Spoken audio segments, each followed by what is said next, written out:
All right, let's talk about something that might sound a little crazy.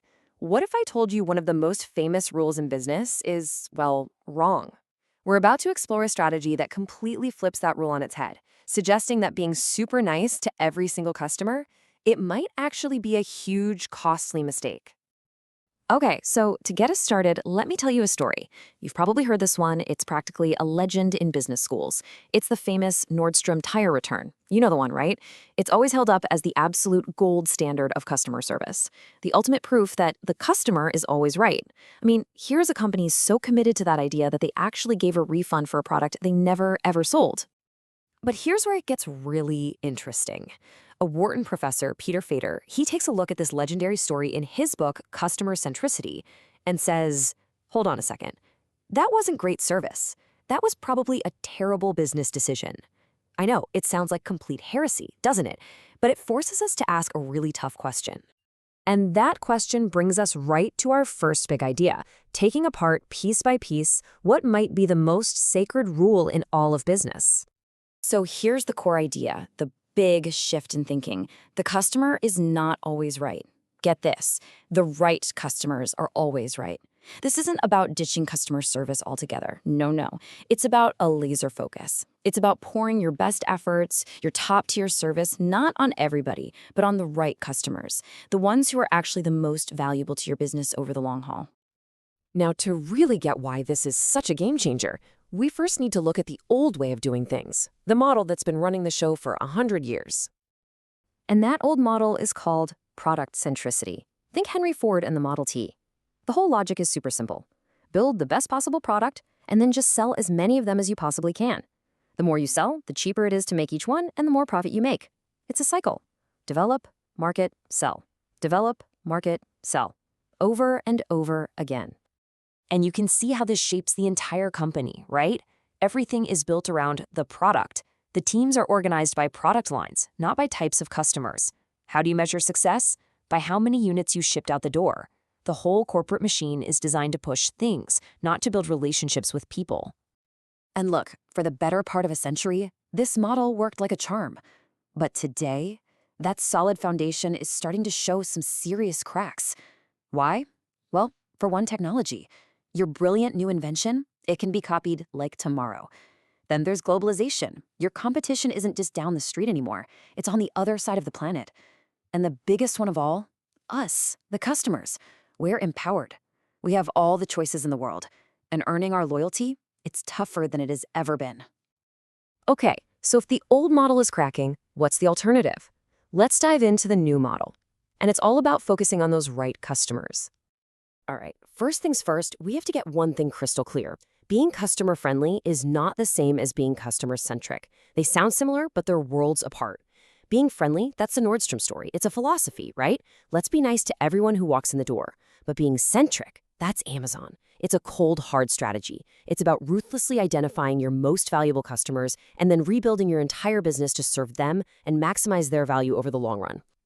So here's the textbook definition, but let's break it down.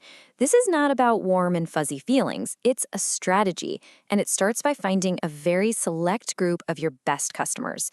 Then you align everything, and I mean everything, from the products you develop to the services you offer with what that specific group needs, all with one goal in mind, to maximize how much money they will be worth to you over their entire lifetime as a customer.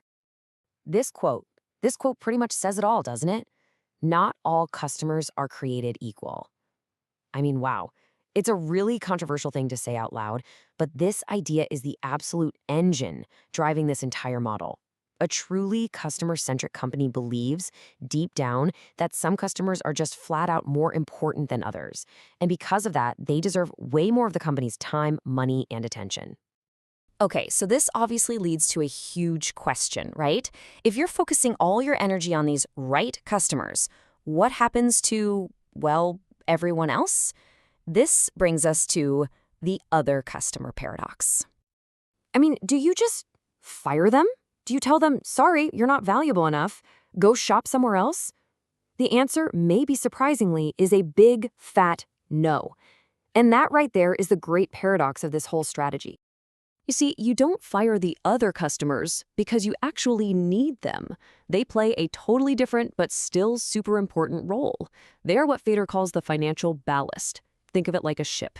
Your best customers, they're the powerful engine pushing you forward, driving all your growth. But all those other customers, their combined business is the heavy weight in the hull that keeps the entire ship stable. Their steady, low-effort revenue is what actually pays the bills and funds that amazing premium experience you're giving to your VIPs. So, why on earth would a company go through all this trouble to completely rewire their business? What's the payoff? Well, it's about finding a new, more sustainable path to profit. And that profit really comes from nailing three things. First, customer acquisition. Once you know exactly who your best customers are, you get way smarter at finding more people just like them. Second, customer retention. It becomes much easier to keep that super valuable group happy and loyal. And third, customer development. You can sell more to them, cross-sell, upsell, because you've built the business around knowing exactly what they're going to want next. And listen, this isn't just some academic theory. A real-world example? The UK retailer Tesco. They were one of the pioneers of this, using their loyalty card data to become an absolute customer-centric powerhouse. And the result? Back then, this strategy was projected to give them an annual growth rate of 7.5%. That might not sound huge, but it was the highest in the entire retail industry, even beating the product-focused giant Walmart. So let's go all the way back to the beginning, back to that Nordstrom tire story. If we look at it through this new customer-centric lens, that decision doesn't look so heroic anymore, does it? The key question isn't how can we be nice? The key question is who is this customer? Was this guy a loyal, high-spending customer for life whose long-term value made that refund a brilliant investment? Or was he just some random person who knew how to game the system? A truly customer-centric company would need to know the answer to that before they did anything. And that really leaves us with one final thing to think about. Think about the brands that you truly love, the ones you're super loyal to. Are they really trying to be everything to everyone? Or have they just figured out that you are one of their right customers? And is everything they do secretly designed to make sure you, specifically, never ever want to leave? Once you start looking at the world this way, you'll start to see it everywhere.